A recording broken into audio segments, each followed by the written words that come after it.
नमस्कार। Chapter second electrostatic potential and capacitance के fourth example को आज हम सोल्व करने वाले हैं। आइए देखते हैं क्या कहा गया है। Four charges are arranged at the corner of a square A B C D. ठीक है, स्क्वायर है जिसकी साइड है डी और चार चार्जेस इसके कॉर्नर पर अरेंज किए हुए हैं। आपकी बुक में जो डायग्राम है उसमें ये charges in A B C D points पे रखे हुए हैं। मैंने ये दूर रखे हैं, क्यों रखे हैं वो मैं आपको अभी बताऊंगा। एज शोन इन फिगर पूछा क्या गया है, find the work required to put together this arrangement. पूछा है कि जो आपकी बुक में जो अरेंजमेंट दिखाया गया है कि ए पर प्लस क्यू है, बी पर माइनस क्यू है, सी पर प्लस क्यू और डी पर माइनस क्यू चार्ज रखा हुआ है, तो उस अरेंजमेंट को बनाने में कितना वर्क करना पड़ा। ठीक है, ये पूछा गया है। सबसे पहले आपको एक चीज दिमाग में रखनी है जब भी आप वर्क कैलकुलेट कर रहे हो ना, क्या कि ये, चलो मैं बना देता हूं। आपकी बुक में कुछ इस तरह से रखा हुआ है, ये स्क्वायर है, यहाँ पे रखा हुआ है माइनस क्यू चार्ज, यहाँ पे रखा हुआ है प्लस क्यू चार्ज, यहाँ पे माइनस क्यू और यहाँ पर प्लस क्यू चार्ज। इसको ए बी सी डी नाम दिया गया है। ठीक है, और एक यहाँ पर ई पर क्यू नोट चार्ज है। ये आपकी बुक का डायग्राम है। मैंने इसको ऐसा क्यों बनाया है, देखो ये जो भी चार्ज है मैंने माना है कि ये सब चार्ज इनफाइनाइट पर रखे हैं। ठीक है भाई, ये जो आपकी बुक में जो डायग्राम दिया गया है वहां पर कहां से आए, इनफाइनाइट से। हम लोग मानते हैं कि हम इनफाइनाइट से इन चार्जेस को लेकर आए हैं। उसने पूछा है कि ये जो अरेंजमेंट अब बना है इसमें कितना वर्क किया गया है। एक चीज जो आपको ध्यान रखनी है, ये डेफिनेशन या ये चीज आपको दिमाग में होनी चाहिए, क्या, work done against electrostatic force is stored as potential energy. ये बहुत जरूरी है। आपके दिमाग में आया होगा यहाँ पे तो कहीं पोटेंशियल एनर्जी की बात ही नहीं हो रही है, लेकिन जैसे जैसे क्वेश्चन को सोल्व करेंगे तो मैं आपको बताऊंगा। क्वेश्चन सोल्व कराना सिर्फ एकमात्र लक्ष्य नहीं है ना, समझाना भी है। ये आप हमेशा ध्यान रखना, क्या, work done against electrostatic force is stored as, क्या, potential energy in the system. इसका मतलब है कि मैं जो भी वर्क करूंगा इलेक्ट्रोस्टैटिक फोर्स के अगेंस्ट वही पोटेंशियल एनर्जी होगी। वर्क जो है वो इक्वल है पोटेंशियल एनर्जी के, क्योंकि जो मैं वर्क कर रहा हूं वही स्टोर हो रहा है पोटेंशियल एनर्जी के रूप में। मैं वापस से रिपोर्ट कर रहा हूं, मैं जो भी वर्क कर रहा हूं वही सिस्टम में स्टोर हो रहा है पोटेंशियल एनर्जी के रूप में। एक बात। दूसरा, इसको जो पूरा मैं पढ़ाने वाला हूं इसका बहुत अच्छे से डिटेल में मैं अभी शुरू में आपको बता देता हूं, क्या, potential energy due to system of charge, ये टॉपिक का नाम है। और लेक्चर नंबर 6 में, मैंने इसी प्लेलिस्ट की लेक्चर नंबर 6 में इसमें जो कंसेप्ट यूज हुआ है वो हमने लेक्चर नंबर 6, जिसका टॉपिक है potential energy due to system of charge, में कवर किया है बहुत अच्छे से। यहां भी मैं आपको पूरी तरह से समझाने की कोशिश करूंगा। आइए अब शुरू करते हैं, ये हमेशा दिमाग में रखना। और अब हम डेरिवेशन शुरू करते हैं। फर्स्ट पार्ट में हमें निकालना है वर्क। ठीक, आओ सॉल्यूशन देखो। अब ये जो स्क्वायर है इस पे कोई भी ना तो चार्ज है ना किसी भी तरह का इलेक्ट्रिक फील्ड है, कुछ नहीं है, ये प्लेन है। तो मैं इस क्यू चार्ज को उठाऊंगा और ए पर लेके आ जाऊंगा।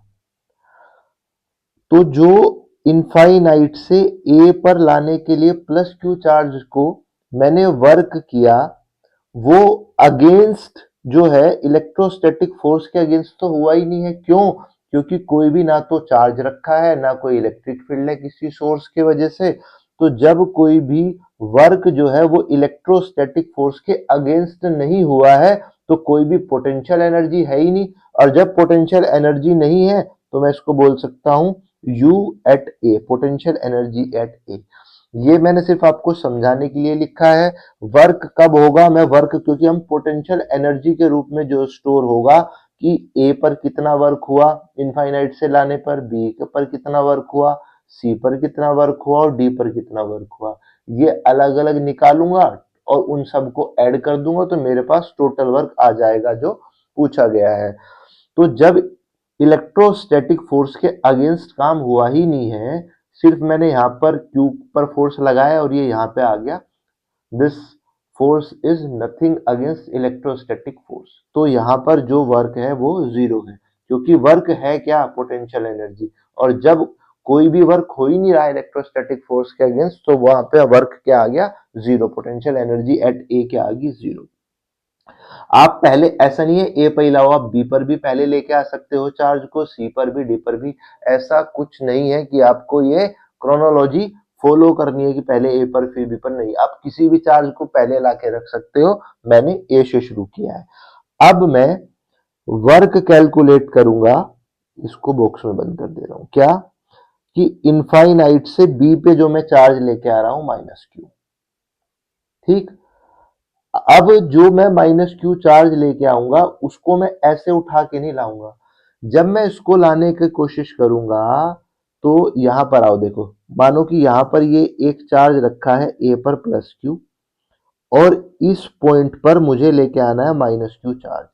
तो जैसे मैं माइनस क्यू चार्ज, ये प्लस क्यू चार्ज है, तो इलेक्ट्रोस्टैटिक अट्रैक्शन फोर्स काम कर रहा होगा, ये प्लस क्यू या माइनस क्यू, भाई इलेक्ट्रिक फील्ड तो होगा ना, और ये इस माइनस क्यू को अट्रैक्ट करने की कोशिश करेगा। अट्रैक्ट करके एकदम इस पॉइंट पे आ जाएगा या इससे आके चिपक जाएगा। मुझे इस पॉइंट पर लाना है, मैं इस पॉइंट पे लाऊंगा तो दोनों में अट्रैक्शन फोर्स होगा और ये माइनस क्यू को अपनी तरफ अट्रैक्ट करेगा। लेकिन जैसे कि मैंने पूरे चैप्टर में पढ़ा है, मुझे इस माइनस क्यू को इस तरह से इस पॉइंट पर लाना है कि उसमें एक्सेलरेशन ना हो, ये minus Q kinetic energy gain ना करे। तो मैं यहाँ पर एक एक्सटर्नल फोर्स लगाऊंगा। ये तो इलेक्ट्रोस्टैटिक अट्रैक्शन फोर्स इस तरफ लग रहा है, मैं एक्सटर्नल फोर्स इस तरफ लगाऊंगा। क्यों? ताकि ये एकदम से ना आए। मुझे ये मेक श्योर करना है कि ना तो इस माइनस क्यू को यहाँ आने में एक्सेलरेशन हो, ना ये काइनेटिक एनर्जी गेन करे, ताकि ये आराम आराम से बहुत ही स्लो स्पीड में यहाँ तक पहुंचे। ठीक है, तो ये जो मैं वर्क कर रहा हूं ना, ये जो मैं एक्सटर्नल फोर्स जो मैं वर्क कर रहा हूं अगेंस्ट इलेक्ट्रोस्टैटिक फोर्स, मैं वर्क कर रहा हूं ना, मैं फोर्स लगा रहा हूं ना, external force against electrostatic force. क्यों? क्योंकि यहां पर एक पोटेंशियल है, यहां पर इस प्लस क्यू के कारण एक पोटेंशियल है। पोटेंशियल का फॉर्मूला क्या होता है? के क्यू बाई ए। ये डिस्टेंस कितनी दी गई है? डी। स्क्वायर है तो सब तरफ डिस्टेंस चारों तरफ डी है। ठीक है, तो के और क्यू हमेशा ये वाला यूज होगा, क्योंकि इस वाले की वजह से ए पे जो क्यू रखा है, इस क्यू के वजह से इस पॉइंट पर पोटेंशियल है और डिस्टेंस है डी। ठीक है, ये पोटेंशियल है यहां पर, और मैं किससे मल्टीप्लाई करूंगा? माइनस क्यू से। क्यों? क्योंकि फॉर्मूला यहाँ पे अगर आप फॉर्मूले के फॉर्म में लिखना चाहो तो ये क्या है? पोटेंशियल इंटू क्यू, जो आप लेके आना चाह रहे हो वो बराबर किसके है? पोटेंशियल एनर्जी के। ये वाला फॉर्मूला आप पढ़ चुके हैं पहले भी। और यहां पर जो पोटेंशियल एनर्जी है वो किसके बराबर है? वर्क के। ये बात आपको पता है? क्यों बताया मैंने पोटेंशियल एनर्जी? हमें पता है कि पोटेंशियल एनर्जी का जो फॉर्मूला है वो है U is equals to V dot q. ठीक, V क्या है? पोटेंशियल। पोटेंशियल किसके वजह से है? जो क्यू चार्ज यहाँ पे रखा है। ठीक, और V क्या, ये वाला Q क्या है? जिस चार्ज को मैं लाने की कोशिश कर रहा हूं। ठीक है, और D क्या है? इस पॉइंट से इस पॉइंट तक की डिस्टेंस। समझ में आया? इसको मैं V डॉट क्यू भी लिख सकता हूं, इस तरह भी लिख सकता हूं K Q1 Q2 by D. Q1 ये, Q2 जिसको मैं ला रहा हूं D डिस्टेंस, K ये पोटेंशियल यहाँ पे था। ये बात समझ में आई। K Q1 Q2 by D कहां से लिखा? K Q1 ये माइनस Q की इसमें मल्टीप्लाई की थी ना। पोटेंशियल एनर्जी का फॉर्मूला क्या था?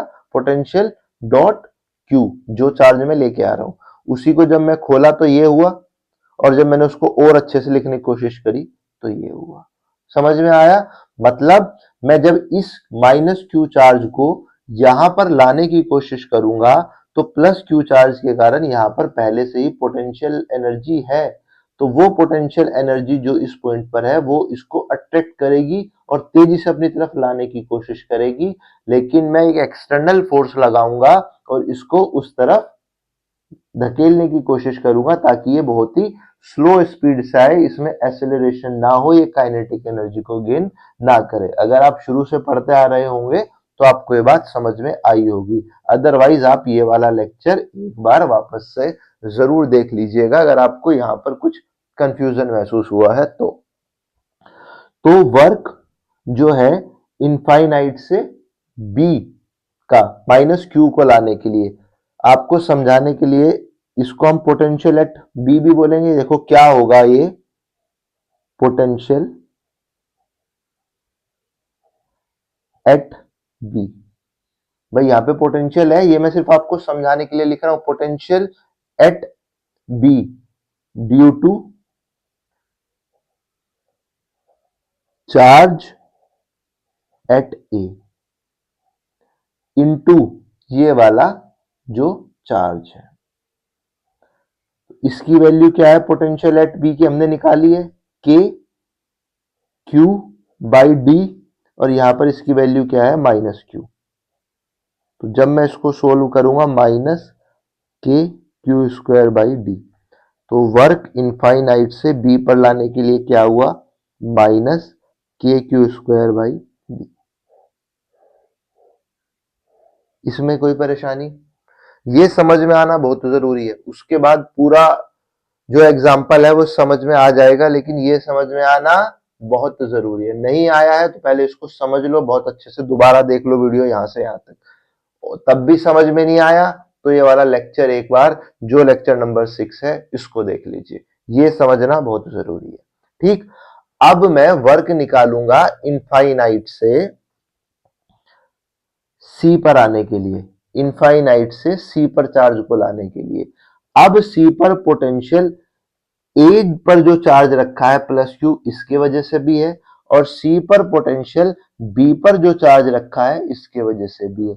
जी हाँ, सुनिए मेरी बात को, दोबारा मैं क्या कहना चाह रहा हूं।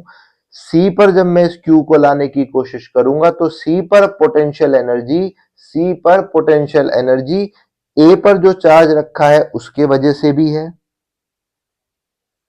और बी पर जो चार्ज रखा है उसके वजह से भी है। ठीक है, इनके बीच की डिस्टेंस कितनी है? ये डी। पाइथागोरस यूज करेंगे, डी स्क्वायर, पाइथागोरस यहां पे लिख देता हूं, under root D square plus D square, तो क्या आएगा? 2d स्क्वायर, डी बार आ जाएगा, क्या बचेगा? डी रूट 2, तो ये कितना होगा? D root 2। क्लियर? पोटेंशियल मैं वर्क निकाल रहा हूं इनफाइनाइट से सी पर लाने के लिए प्लस क्यू चार्ज को, तो यहां पर पोटेंशियल एक बार फिर मैं पूरा लिख दे रहा हूं ताकि आपको ये चीज जब आप अपने नोट्स देखें तो आपको समझ में आए। जब सी पे वर्क कैसे कैलकुलेट होगा? Potential at C due to charge at A into क्या है? प्लस क्यू, जो चार्ज में लाने की कोशिश कर रहा हूं, plus potential at C due to charge at B, और इंटू जो चार्ज में लाने की कोशिश कर रहा हूं। क्या ये बात समझ में आ रही है? हमेशा जो पोटेंशियल है वो उस पॉइंट पर रखे हुए चार्ज की वजह से है। ये मैं इसीलिए एक एक थ्योरी लिखा रहा हूं ताकि आपको कंफ्यूजन ना हो जब आप अपने नोट्स भी प्रीफर करें। तो मैं नोट्स को ऐसे बनाना चाहता हूं कि आप एक बार देखें तो आपके समझ में चीजें एकदम से आ जाए। इसकी वैल्यू पोटेंशियल एट सी क्या होगा यहाँ के वजह से, के ए पर वैल्यू क्या है Q बाई आर, आर की वैल्यू क्या है d√2, और मैं किस चार्ज को लाने की कोशिश कर रहा हूं, Q चार्ज को। Potential at C due to B, B पर क्या चार्ज आ चुका है अब, -Q आ चुका है, -Q चार्ज। तो K -Q, डिस्टेंस कितनी है D, और किस चार्ज को मैं लाने की कोशिश कर रहा हूं, +Q। तो जब मैं इसको लिखूंगा तो ये आएगा KQ² D/2 minus KQ² D, यहाँ पे प्लस यहाँ पे माइनस, तो क्या आएगा माइनस बाहर। ये क्या है, वर्क इनफाइनाइट से C पर +Q चार्ज को लाने के लिए, इसको भी बॉक्स में बंद कर दिया। ठीक, अब मैं निकालूंगा वर्क इनफाइनाइट से D पर लाने के लिए -Q चार्ज को। अब D पर जो पोटेंशियल है, D पर A के वजह से भी पोटेंशियल है, B की वजह से भी पोटेंशियल है और C की वजह से पोटेंशियल है। भाई जब तीनों जगह पे चार्ज रखे हैं तो तीनों की वजह से पोटेंशियल है। अब मैं ये नहीं लिखूंगा, अब मैं सीधा लिखूंगा A की वजह से क्या होगा, K Q, डिस्टेंस क्या है D, किसके लिए, -Q के लिए। ठीक, B, अब मैं बात कर रहा हूं B की, B के लिए मैं क्या लिखूंगा, K चार्ज क्या है B पर, -Q, और डिस्टेंस क्या है B और D की, पाइथागोरस वापस इधर भी D, तो ये भी क्या है D/2। क्या डिस्टेंस है D/2, क्या चार्ज लाने की कोशिश कर रहा हूं, -Q। फिर C की वजह से जो पोटेंशियल है K, C पर क्या चार्ज है +Q, डिस्टेंस कितनी है D, किस चार्ज को लाने की कोशिश कर रहा हूं, -Q।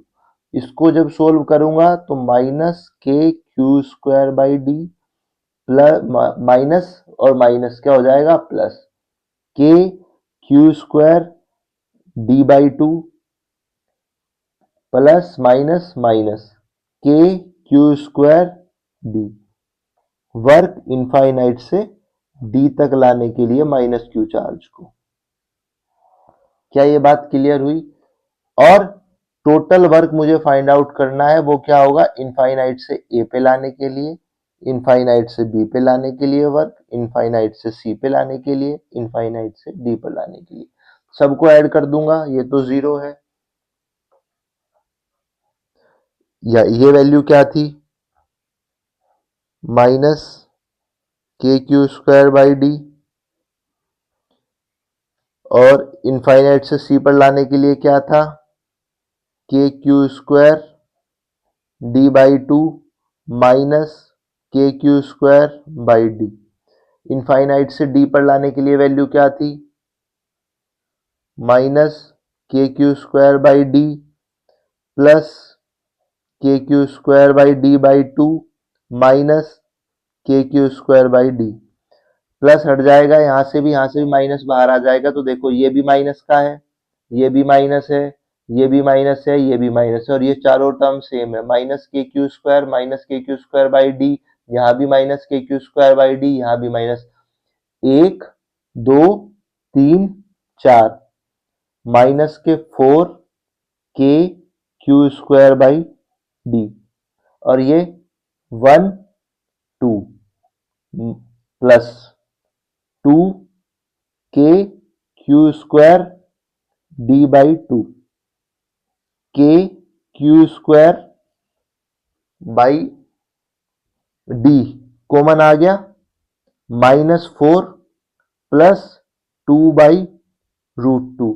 जब मैं √2 से 2 को काटूंगा तो ऊपर क्या बचेगा, √2, √2, अगर मैं √2 इंटू √2 करता हूं तो 2 आता है। ये बात जानकारी आपको होगी, तो मैं ऐसे लिखूंगा, √2 से √2 कट जाएगा और ये √2 बचेगा। KQ² D माइनस के 4 प्लस के √2, मैं माइनस का निशान बाहर लगा लूंगा आपके आंसर को, बुक वाले को मैच करने के लिए, तो 4 माइनस के √2, ये क्या आएगा टोटल वर्क। अब दूसरी बात, आपको इतनी लंबी कहानी करने की ना कोई भी जरूरत नहीं है।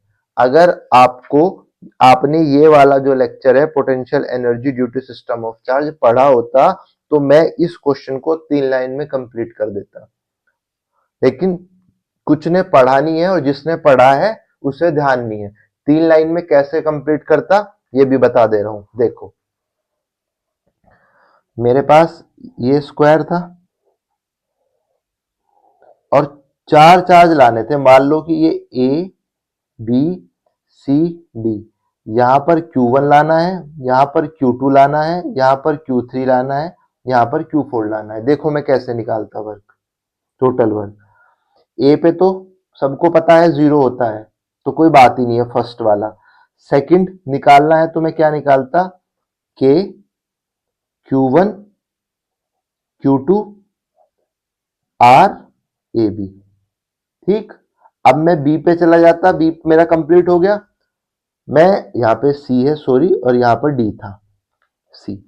अब मैं इस पे निकालता सी पे, ये मुझे पता है डी/√2 आई थी। जब इस पे निकालता तो मैं लिखता सी पर ए के वजह से के Q1 Q3 by are A C, plus C पे बी के वजह से के Q2 Q3 by are B C, plus अब डी पे आ जाता तो डी पे ए के वजह से के Q1 Q4 by are A D, plus के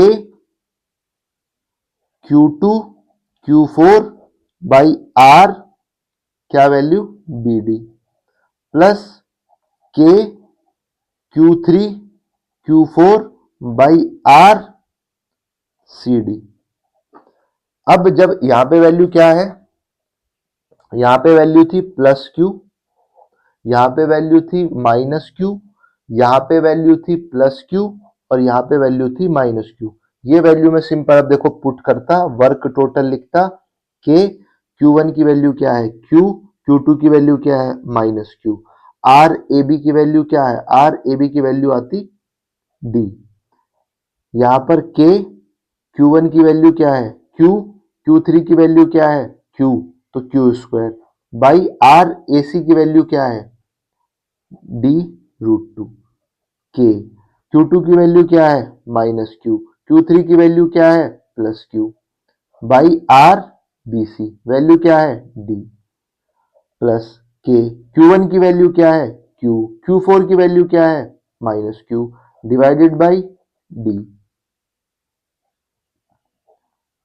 ए डी की वैल्यू थी ना, हाँ सही है। के Q2 की वैल्यू क्या है माइनस क्यू, Q4 की वैल्यू क्या है minus q, r B D क्या है D√2, प्लस के Q3 की वैल्यू क्या है प्लस क्यू, Q4 की वैल्यू क्या है minus q, divided by r C D की वैल्यू क्या है D। तो मैं ये काम 2 लाइन में कंप्लीट कर दूं और इसके बाद में से यही सोल्व करता और यहीं से आंसर निकाल देता। जब आप सोल्व करेंगे तो यहीं से आपको पता लग जाएगा क्या, माइनस के 4 KQ² by D plus KQ² D/2 आपको नेक्स्ट लाइन में आ जाता, जिसके लिए आपने 2 पेज की कैलकुलेशन की है। अगर आपने पहले लेक्चर पढ़ा होता, मैं तो ऐसे करा सकता था लेकिन आपको समझ में नहीं आता। क्लियर। अब इसके बी पार्ट की तरफ देखते हैं, इसके बी पार्ट में क्या पूछा गया है। देखो यहां पे मैं बी पार्ट सोल्व करूंगा। देखो बी पार्ट में क्या कहा गया है इसके, कि a charge Q0 is brought to the centre E of the square, the 4 charge being held fixed. ये चारों चार्ज ना फिक्स है अपनी अपनी जगह पे, और अब आपको इनफाइनाइट से एक Q0 चार्ज लाके इसके सेंटर पर रख देना है। ठीक है, तो इसको Q0 को लाने में आपको कितना वर्क करना पड़ेगा, कुछ इस तरह से है। बोल रहा है कि ये जो चार्ज रखे थे ना आपने पहले, उनको यहाँ पे फिक्स कर दो, वो चार्ज यहीं पे रखे रहेंगे। ये प्लस क्यू चार्ज हो जाएगा, यहाँ माइनस क्यू चार्ज है, यहाँ पर प्लस क्यू चार्ज है, यहाँ पर माइनस क्यू चार्ज है, और ये क्या है, जहां पर डायगोनल इंटरसेक्ट करते हैं वही सेंटर होता है स्क्वायर का। यहां पर क्यू नोट चार्ज आप कहां से लाए, इनफाइनाइट से, ठीक, ऐसे कुछ। तो इस क्यू नोट चार्ज को लाने के लिए कितना वर्क करना पड़ेगा, ये ए बी सी डी, हम लोगों ने ए डी ए सी और बी डी की वैल्यू निकाली थी जो आई थी d√2। तो अगर मैं कहूं ए ई बराबर बी ई बराबर सी ई बराबर डी ई, इसका मतलब क्या कि सेंटर से चारों पॉइंट की डिस्टेंस स्क्वायर के लिए इक्वल होती है। ये हम सब जानते हैं। होती कितनी है, डायगोनल का हाफ, मतलब d√2। √2 से जब 2 को काटेंगे तो क्या आएगा, d√2। ए ई की वैल्यू, सी ई की वैल्यू, डी ई की वैल्यू, बी ई की वैल्यू, क्यों, ये सेंटर है जहां पर डायगोनल इंटरसेक्ट करते हैं स्क्वायर में, और उस सेंटर से चारों जो पॉइंट है, जो वर्टेक्स है, उनकी जो डिस्टेंस है वो सेम होती है। ये बात आप 9th क्लास में जान चुके होंगे, ठीक है, नहीं जाने थे तो मैंने आपको रिवाइज करा दिया है। अब इसने क्या कहा है कि इस ई को आप इनफाइनाइट से यहां पर ला रहे हो तो कितना वर्क करना पड़ेगा। देखो मैं आपको वर्क पहले ही बता देता हूं। यहां पर क्यू नोट जो है ये किस तरह का चार्ज है, इसने कुछ दिया होगा ना, a charge q naught is brought centre E to the square 4 charge, अच्छा ठीक है, इसने नहीं दिया है तो मैंने मान लिया, आप इसको माइनस मान लीजिए या प्लस मान लीजिए, कोई भी मान लीजिए, उससे कोई फर्क नहीं पड़ रहा, लेकिन आप एक चार्ज इसको मान लीजिए। देखो अगर ये प्लस है तो ये इसको रिपल्स करेगा और ये इसको रिपल्शन करेगा, तो ये सेंटर का सेंटर में ही रह जाएगा। ये इसको करेगा अट्रैक्ट और ये इसको अट्रैक्ट करेगा तो भी ये सेंटर में, क्योंकि दोनों साइड जो है ना चार्जेस सेम रखे हैं, तो यहां पर जो इसको वर्क होगा वो 0 होगा। कैसे, वो मैं आपको देखो सोल्व करके भी बता दूंगा। मुझे निकालना है वर्क इनफाइनाइट से ई पर, तो इन चारों की वजह से यहाँ पर पोटेंशियल होगा। तो मैं क्या करता हूं, मेरे इसके लिए मुझे करना क्या पड़ेगा, वर्क इनफाइनाइट से अगर मैं लेके आ रहा हूं ई को, तो पोटेंशियल ए की वजह से भी होगा, बी की वजह से भी होगा, सी की वजह से भी होगा, डी की वजह से भी होगा। ये बात हम लोग सब जानते हैं। तो देखो मैं ना इसको सीधा सीधा लिखने की कोशिश करता हूं। मैं यहाँ पे Q1 Q2 Q3 Q4 की फॉर्म में लिखूंगा। क्यों लिखूंगा वो आपको समझ में आ जाएगा, मेरी बात समझना। मैं यहाँ पे Q1 मान ले रहा हूं ए पे, K Q1, D की वैल्यू क्या है, d√2, ठीक, d/√2। मैं इसको भी अभी के लिए x लिख दे रहा हूं ताकि आपको कैलकुलेशन में दिक्कत ना हो, मैं d√2 को x लिख दे रहा हूं। और चार्ज मुझे क्या लाना है, Q0 प्लस के, यहाँ पे मैं Q2 मान रहा हूं, चार्ज मुझे लाना है Q0, और यहां से यहां तक की भी डिस्टेंस इक्वल है x। फिर पोटेंशियल K Q3 और लाना क्या है Q0, डिस्टेंस क्या मानी है x। यहां का पोटेंशियल क्या होगा K Q4, क्या लाना है Q0, डिस्टेंस क्या है दोनों की x, सबकी इक्वल है डिस्टेंस। Q0 सब जगह है तो मैं K Q0 बाई x को कॉमन मान लूं। अब x की जगह आप चाहो तो रख दो d/√2। अब Q1 की वैल्यू क्या है, प्लस Q, Q2 की वैल्यू क्या है, माइनस Q, Q3 की वैल्यू क्या है, प्लस Q, Q4 की वैल्यू क्या है, माइनस Q। ये क्या, माइनस प्लस कैंसिल हुए तो ये वैल्यू क्या आई, 0। तो वर्क क्या आया, 0। समझ में आया मैंने क्यों रखा था Q1 Q2, ताकि आप कंफ्यूज ना हो, और मैं इसको पूरे को ना आपको बाहर लेके दिखा दूं। आप चाहो रख सकते हो, लेकिन ये मैंने एक तरह से बोलूं तो फॉर्मूला लिखा था। जो मैंने आपको यहाँ पे बताया था वो मैंने यहाँ पे आपको अप्लाई करके बताया है कि फॉर्मूला आपको कैसे लिखना है। x मैंने डिस्टेंस के लिए सब जगह x क्यों यूज किया, क्योंकि मुझे पता था कि E से D तक की डिस्टेंस, C तक की डिस्टेंस, B तक की डिस्टेंस, A तक की डिस्टेंस सेम है, तो मैंने सबको x मान लिया। मुझे तो पता था वैल्यू क्या है, लेकिन वो मैंने बाहर रख दी। फॉर्मूला रखने का फायदा क्या होता है कि आप माइनस प्लस में बार बार कंफ्यूज नहीं होगे। तो मैंने सीधा फॉर्मूला यूज किया, ई पर पोटेंशियल था इसके वजह से, और क्या मुझे लाना है Q0, बी की वजह से क्या पोटेंशियल था, मुझे क्या लाना है Q0, मैंने फॉर्मूले की फॉर्म में रखा और ये सब आ गया कॉमन, क्योंकि क्यू नोट सब जगह है, के सब जगह है, एक्स सब जगह है, वैल्यू पुट करी 0 आ गई। तो कितना वर्क करना पड़ेगा आपको, ई पर लाना है 0। क्लियर है ये बात, समझ में आया? बहुत अच्छा क्वेश्चन था कॉन्सेप्ट क्लियरिटी के लिए, मुझे पूरा विश्वास है कि आपको ये समझ में आया होगा।